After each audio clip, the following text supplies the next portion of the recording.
Give it the beads. More rovers. We seem to have attracted a whole group of them.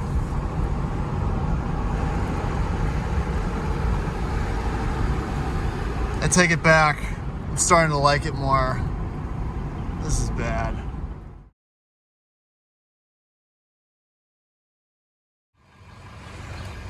All right, so this just showed up. Saw it on Craigslist, and we brought it over to the shop to get a PPI done on it to see if it's worth purchasing. This is a XJS. I forget the year. I have to look up the ad again. V12. I think it's got 30-some thousand miles. Should be a low ownership. 36,000 miles. Should only have a couple of owners. Let's see if I can get the build date on it. This is an 89. I believe this was, a 90. So yeah, a 1990 Jaguar XJS V12. Convertible, white on blue. Looks good. First impressions. We're gonna do a little walk around and check this thing out.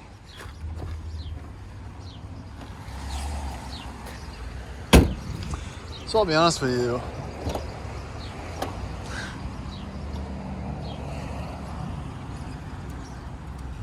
Oh, there it is. Whew. This is a car that I think most people, including myself, think they know a lot about until they get face to face with one. It's a terribly high up there bucket list car. This is a 1990 XJS, so it's got a 5.3 liter V12, which historically is two, Jag 6 cylinders kind of wedged together in a not very pretty package.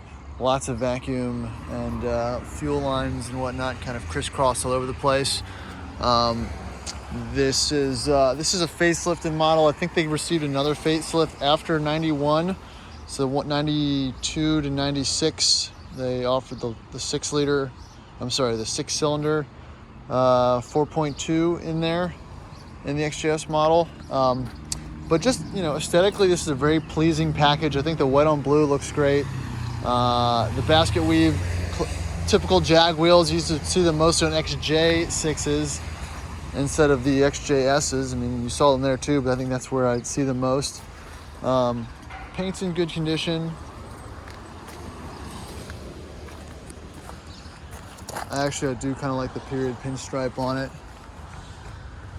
Now, this car belonged to the seller's mother or mother-in-law, which it sat in a garage for a number of years and was brought to another shop to get refreshed and serviced in order for it to be put up for sale, which I don't have the records on, but apparently this car was serviced recently and it is running and driving. So we're gonna put it up in the lift in a little bit here and do a PPI on it and kind of go through and see what the imperfections underneath that we might not be able to see from a visual are.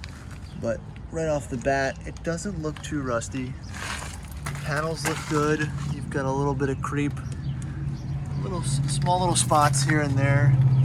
I didn't see a date code on these tires. I still don't see a date code on these tires. I'm assuming they're 20 years old, probably older. I don't recognize the brand or anything either. Mastercraft.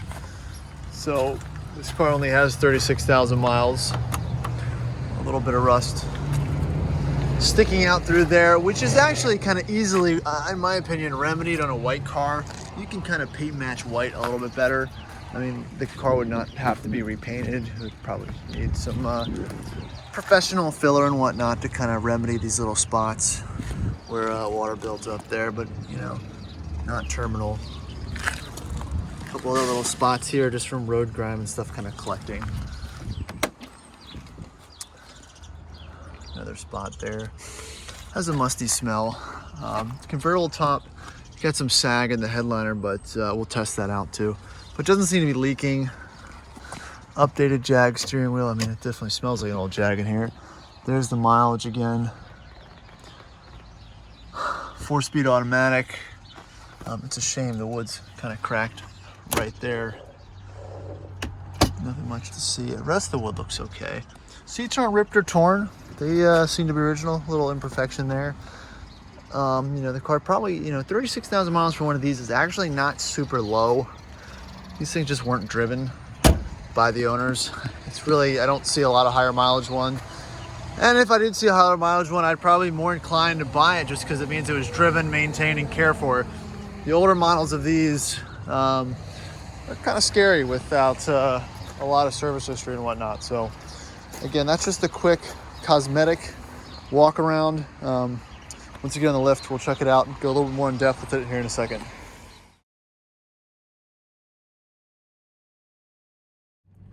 So, first time driving a V12 XJS. First impressions, it's smooth. It's dated in here. I don't fit well. Let's start with that. The interior is pretty cramped. I can see how this car got a reputation for having a. I'm sorry, I can't see very well. An issue with cargo space for long distances and whatnot. But yeah, just getting down to it quickly. The brakes, they feel like brakes. The brakes feel like a overboosted Range Rover Classic, like a 95, where you feel a lot of assist. It's a semi-hard pedal. Again, this might not be the best example that I'm driving here, but you know, it feels they feel fine. They're not confidence inspiring, but they feel okay. Shifter is I mean, I'm assuming it's pretty typical Jag, but also I guess an early rendition of the J-gate. You kind of have to move it to the side and up to initiate the park to drive shift. Give it a little bit of gas. Not quick at all. Definitely super floaty. I mean, these are all things I was expecting. This was not a car that was going to knock my socks off or anything like that, but I'm just giving the initial first impression as I'm seeing it and feeling it. Great view of the bonnet, you know, typical Jag, long, muscular.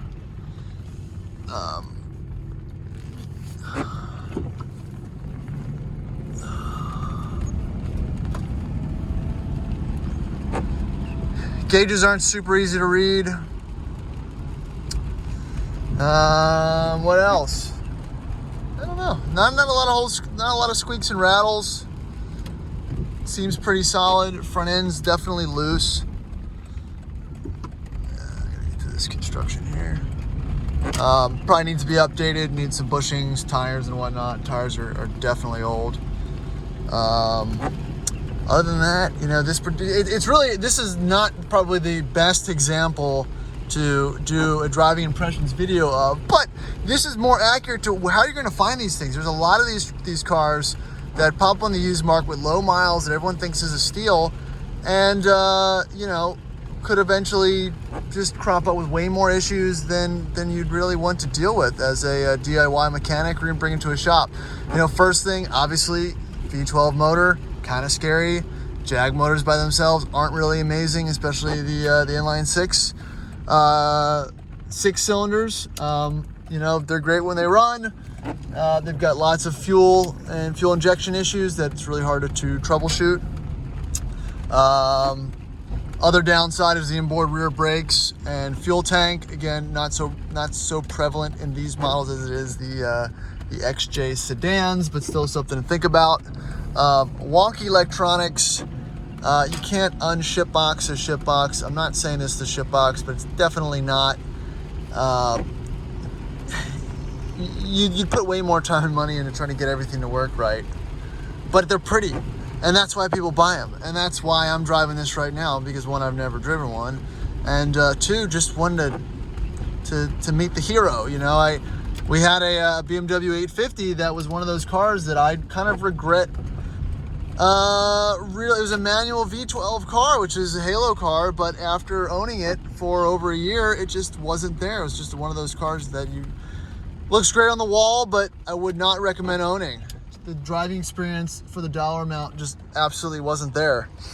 But yeah, back to the XJS. You know, got a little bit of cargo room. I mean, I guess obviously these headliners are gonna sag a little bit from time to time. But not a whole lot of power, not a whole lot of torque. I would put the defroster on, but it's blowing only on high, and you wouldn't be able to hear anything I say. So yeah, that's just a quick run around in XJS, and we'll throw open the lift next and see how it looks underneath. So update, haven't pulled it in yet, still waiting for the guys to do some other things. I'm just going through the records of the work that was done previously, and it's telling an interesting story. Not a bad story, but an interesting story. It says, check for antifreeze leak, customer bypassed heater core, advised customer. With a vehicle this old, traditional parts may be needed due to age and breakage, found heater core leaking, replaced heater core and repaired heater hose. Interesting. Interesting. So I'm gonna scan this VIN as well. Another invoice from the same shop. Radiator light is coming on, will overheat if hot outside. Customer opted for a radiator flush. We replaced both thermostats and the fan. The system is cooling at this time. Recommend driving and rechecking. Stops cooling. So yeah, here's another, $1,000. But it's important to have the records with an old car. Sometimes it's hit or miss, but that's just the stuff that you really, because the owner might not think to tell you or disclose this information. So if they leave a receipt or something in the car, that's fair game. Let's poke around and see what kind of records and whatnot come with it. This is interesting. This is the cassette cleaner. It is neat. So I've been letting it run for the past 5 or so minutes. AC is kind of coming on. It's not cool, but I'm also not in motion, so there's not a lot of airflow to help me out here. One thing you do kind of forget about these Jag V12s is they're pretty free revving. That's that's pretty responsive. When made to the transmission, it kind of gets a little more sluggish, but it's it's not a terrible motor. It's pretty bad, but not terrible. Odd location kind of for everything. Still kind of dated.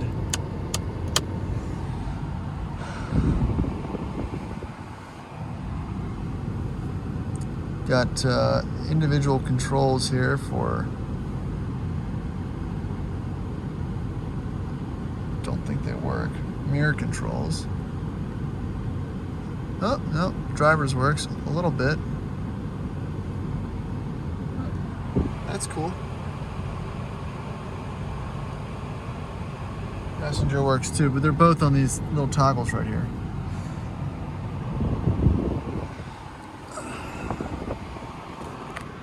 Boot area. The seats are comfortable. The driving position's fine. It's just a little cramped, honestly. And let's see, actually, does this tilt? No, it goes up and down. It doesn't really go in and out. That would probably be what I'll be looking for here. I'm 6'2", so that's kind of where I'm starting with this. Yeah, I'll be driving it after we do the inspection, and we'll see how it does on a little bit more of a rigorous drive. And the more I'm standing here, I don't know if you can see in the camera those dents. One is there, and one is there. White cars, it's really hard to see indentations and dents on them, so I'm kind of glad I saw it. I mean, obviously I'm looking at this in the rain, so it doesn't make it any easier, but really looking down the panel, you can see those two little marks, which is not the end of the world, but if you're looking for a 36,000 mile garage kept, maintained, blah blah blah, one of these, those are the little bits and bobs that kind of get annoying. Not unfixable, but little things it's really hard to tell without really staring at it. And if you go to buy one of these and you're looking at it very quickly, like I usually do, that's stuff you're gonna miss, which the prospective buyer probably won't miss. Honestly, it's probably better for you. Yeah, I mean, this is like a 30-minute check though. I'm not trying to do it like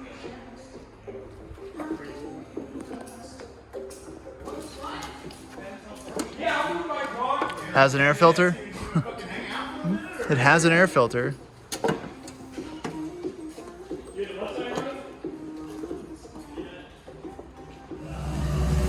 Take a peek underneath.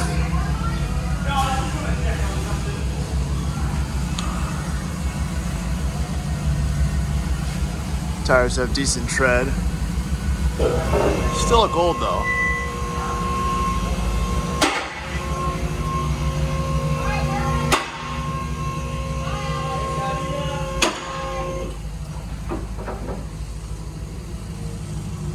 Look at the rocker panels, belly pan.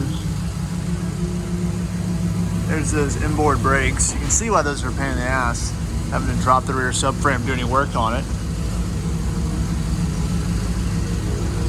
Little leak from the diff.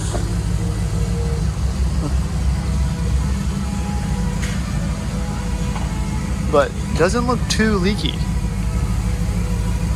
Or rusty, honestly. A little tiny bit more rust there.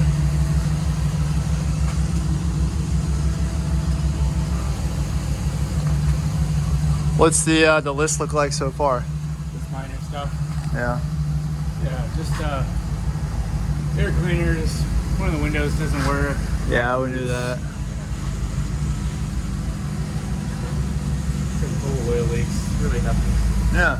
Nothing out of the ordinary. Old car shit. Old car shit, exactly. Yeah, usually you see a bunch of people where people miss the jacking points and whatnot, but actually it's pretty clear, besides the slight sheen of oil.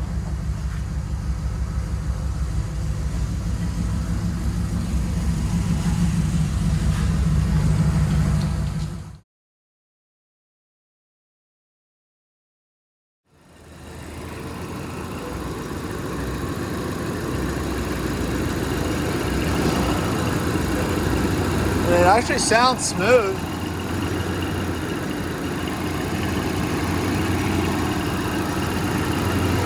Yeah. I bet you can do the quarter test on it.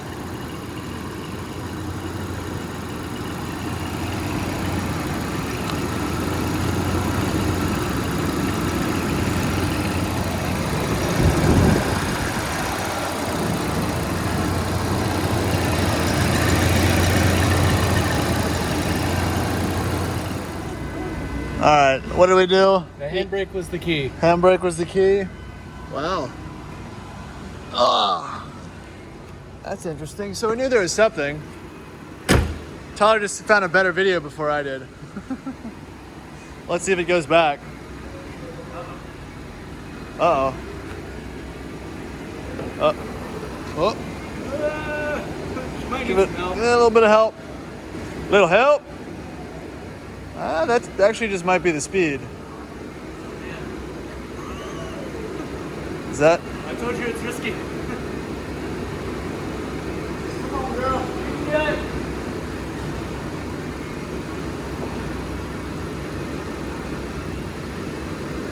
Still on that button? There you go. That's me. There you go. Perfect. Mint. Boy, oh boy. So no jack video with the V12. It's complete. I gotta bounce in that thing. Yeah. Got a coin test. All right. All right. The BMW 850 would not do that. And they usually use a British coin that's a little bit wider. Neat.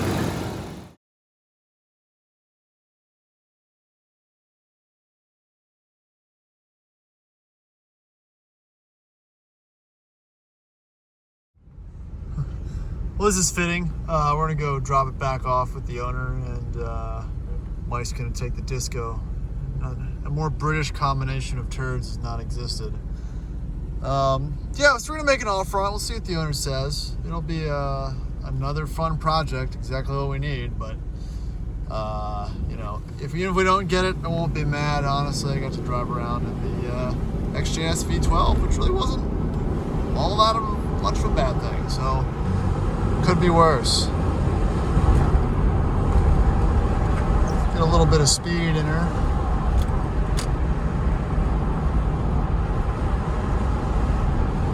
Definitely can use an alignment, but you know, decently smooth car. I'm gonna check the AC again because it wasn't blowing cold at idle. Maybe it might change its mind with a little bit of air circulation. But no, that's really all I got for her. Not really a whole lot. This car has been discussed on end on many other channels. Just kind of my turn to give it a shot. If you like what you see, feel free to subscribe.